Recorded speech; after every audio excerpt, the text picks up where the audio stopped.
Welcome back to the Lynn Hayes Freeland Show. Okay, so we met the mean girls that are part of the schoolgirls cast, but guess what? They're not the only ones in the school.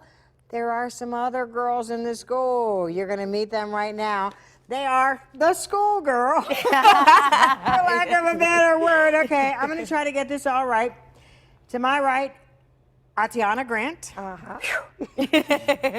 Candace Boahene. Boahene. Yeah, it's okay now. And Aziyama Asanye. I'm not saying your names anymore. We're done. Okay, so who are the schoolgirls? The schoolgirls. Well, I play Nana. Okay. She's a quiet, shy, reserved schoolgirl. Just happy to be in the group. Okay, so you're the Yeah. quiet one. Okay, that's different from who you are. Okay, Candace, who are you? I'm Mercy. I have a sidekick, my cousin Gifty. So I'm the witty sidekick to her. We pretty much are like twins. Like we're family members, and she's very funny, lighthearted, also a little bit of a mischievous person too. And she also wants to be so desperately a part of the group too with Paulina and the crew. Oh, interesting. Yeah. Now, that kind of fits. Yes. I can kinda see that. We see a little something like that. And Aziyama, who is your character? Well, I am Paulina's best friend. Supposed to be Paulina's best friend. Supposed to. Yes. That is, we So- picked up on Yeah. that. So we are, along with Erica, we're the upperclassmen. We're all 18. We're in our last year of school. And yeah, I round out the group. All these people who just want to be close to Paulina. So how different is it? I mean, you're in this cast of all women of color. Yeah. How different is that, and what is that experience like? I'd say it's pretty rare, you know, Yeah, to be able to exactly. walk into a space and see all women that look like you, different shades, different hues. It's beautiful, Yeah, But- for me. Go ahead. For me, it's more like a fellowship, a sisterhood, because you rarely get to see that in any space. So when we come together, it's more like more than a family reunion. It's like literally a community of artists, and we love on each other. We're so supportive, and it's just so much joy. And everyone's saying yes to the process, so it's just actually a blessing. Here's what strikes me, and I have not seen the production. It opens on November the 7th, and we'll tell you about that in a minute. But here's what strikes me about it is a substantive story.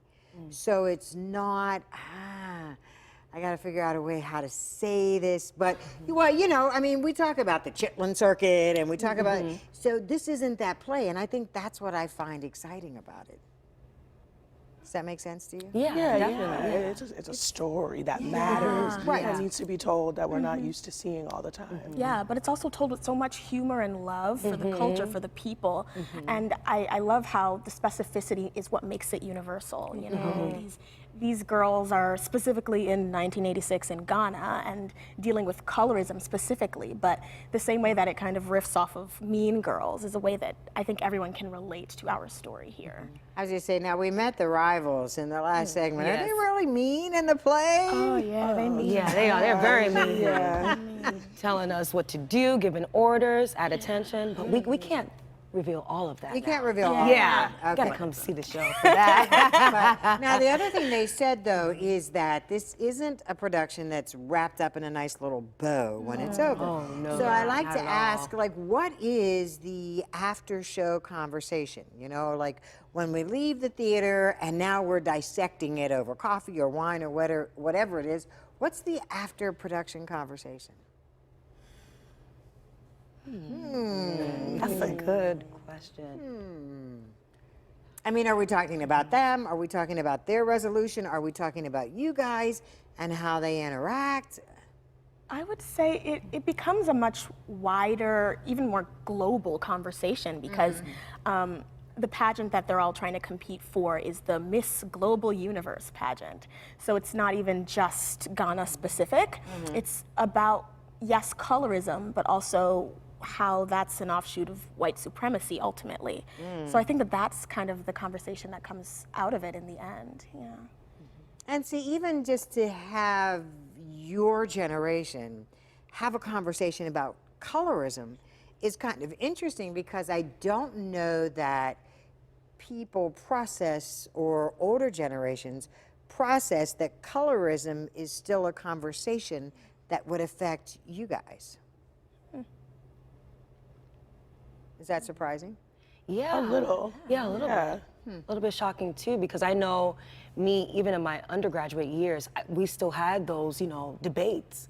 Especially I went to Michigan State, and a lot of the women were fair skinned. So me being in the circle with them, I was the darkest one. So you would have guys, or even sometimes we'll look to them like, oh, they're the prettiest. So they told us who was beautiful. So that's why it's a little bit shocking to hear that, because I feel like it's still a common theme. Like, who judges your beauty? It's supposed to be from within and from God and all these different things, but then someone still has a say on how you look and what society deems as beautiful. And I think that's the larger picture there. I was going to say, yeah, and I think Yeah. that's the bigger picture. Like, Yeah. just when you say, you know, who is the judge of beauty, and why do we let what Yeah. other people think Definitely. in 2019 still influence us? I mean, it says so much about who we are, but we should be able to determine that. Yeah.